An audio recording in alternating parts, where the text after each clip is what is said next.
आळेफाटा इथे भव्य इमारत उभी राहत आहे। माझ्या पाठीमागे जे पाहतोय आपण 4थ्या मजल्याचं काम चालू आहे नेस्ट इन पार्क या बिल्डिंगचं। नेमका हा काय प्रोजेक्ट आहे, कशा पद्धतीने हे काम चालू आहे आपण जाणून घेण्याचा प्रयत्न करतोय। या ठिकाणचे इंजिनियर निलेश घोडे माझ्याबरोबर आहेत। काय सांगाल, हा जो प्रोजेक्ट आहे भव्य दिव्य असा प्रोजेक्ट दिसतोय माझ्याबरोबर, किती स्क्वेअर फूटचं काम आहे, नेमकं काय प्रोजेक्ट आहे हा?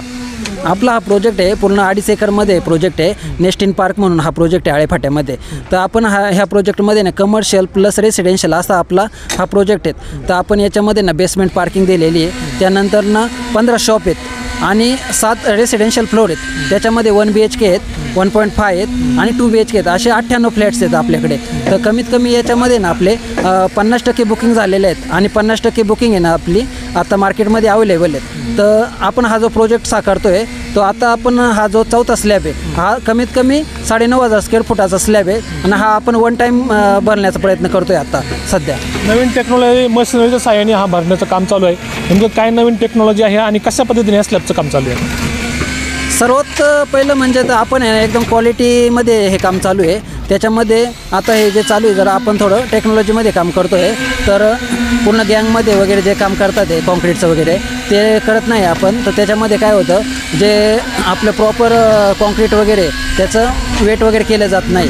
तर आपण हे जे आता आहे ना वेट बॅचिंग मशीननुसार आहे ना प्रॉपर वेट वगैरे करून मटेरियल मिक्स केलं जातं आणि त्याच्यानुसार हे कॉन्क्रीट आपण आता करतो येतं। तर याच्यामध्ये काय होतं आहे, तर आपली जी खडी आहे क्रश सँड आहे 10 mm वगैरे, त्यानंतर सिमेंट आलं आणि आपण जे केमिकल यूज करतो आहे वॉटरप्रूफिंगसाठी म्हणा किंवा स्ट्रेंथसाठी, तर ते एकदम प्रॉपर मिक्स केलं जातं आणि त्यानुसार आपण हे कॉन्क्रीट करतो आहे। तर आता कॉन्क्रीटमध्ये पण काय होतं आहे M20 म्हणा, M10, M30, M25 असे ग्रेड आहेत। तर याच्यामध्ये आपण हा M25 ग्रेडचा स्लॅब करतो आहे। तर आपल्याकडे आता वेट बॅचिंगनुसार आहे ना जे पण आहे ते कॉन्क्रीट केलं जातं। घर खरेदी करायचं असं सर्वसामान्याला तर तरी काय कागदपत्र चेक केले पाहिजे, तरी काय काय तपासणी केली पाहिजे घर घेण्याच्या आधी? मुख्यतः ना सर्वांनी TP सँक्शन प्लॅन आहे, त्यानंतर तुमचा रेरा नंबर आहे, ह्या गोष्टी पाहिल्या पाहिजे। त्यानुसार आहे ना नंतर तुमचा कार्पेट एरिया किती आहे आणि बिल्टअप एरिया किती, तर ह्या गोष्टी पण महत्त्वाच्या असतात आहे। तर काही ठिकाणी काय होतं आहे, तुमचा बिल्टअप आहे हा कार्पेट दाखवला जातो आणि कार्पेट आहे काय आहे हेच लोकांना काही कळत नाही। तर आपल्या याच्यामध्ये काही तडजोड नाही आहे आपल्या प्रोजेक्टमध्ये। जो काय आपला कार्पेट आहे तो पण मार्केटमध्ये ओपन आहे आणि जो बिल्टअप आहे तो पण मार्केटमध्ये आपला ओपनच आहे। त्यानुसार आपण हे पूर्ण प्रोजेक्टचं काम चालू आहे आता। ब्लॉक आणि लाल विट या दोन्हीमध्ये काय फरक आहे, नेमकं कोणतं काम दर्जेदार असतं? लाल विटेचं काम हे दर्जेदार असतं आणि आपला हा प्रोजेक्ट पूर्ण लाल विटेमध्ये।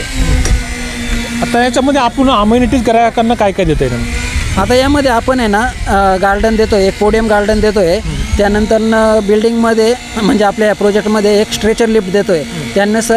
त्यानुसार आपण आहे ना पूर्ण सौर ऊर्जेवरती, सर्वात महत्त्वाचं म्हणजे सौर ऊर्जेवरती आपला हा प्रोजेक्टचं पूर्ण राहणार आहे। त्या लाईट वगैरे ज्या आहे मेंटेनन्स त्या गोष्टी, त्यामुळे सर्वसामान्य ग्राहकांसाठी ही एक जमेची बाजू असणार आहे। कारण पूर्ण मेंटेनन्स आहे त्यांचा इलेक्ट्रिकचा हा पूर्ण सौर ऊर्जेवरती राहणार आहे। त्यानुसार आपण फायर फायटिंग सिस्टम देतो आहे, त्यानंतर व्हिडिओ डोअरबेल वगैरे अशा वेगवेगळे टेक्निक आपण हे देतो आहे। आणि आता पूर्ण मार्केटमध्ये इलेक्ट्रिक कार वगैरे मार्केटमध्ये आहे, त्यानुसार आपण इलेक्ट्रिक पॉवर पॉईंट वगैरे चार्जिंग पॉईंट वगैरे देतो आहे। ग्राहकांना जर या ठिकाणी पाहायचं असेल, प्रोजेक्ट पाहायचा असेल तर कधी अवेलेबल असतो आणि ऑफिस कुठे बुकिंग ऑफिस? आणि आपलं ऑफिस इथं आळेफाटा स्टँडच्या जवळच 1 मिनटावरती आपला प्रोजेक्ट आहे हा।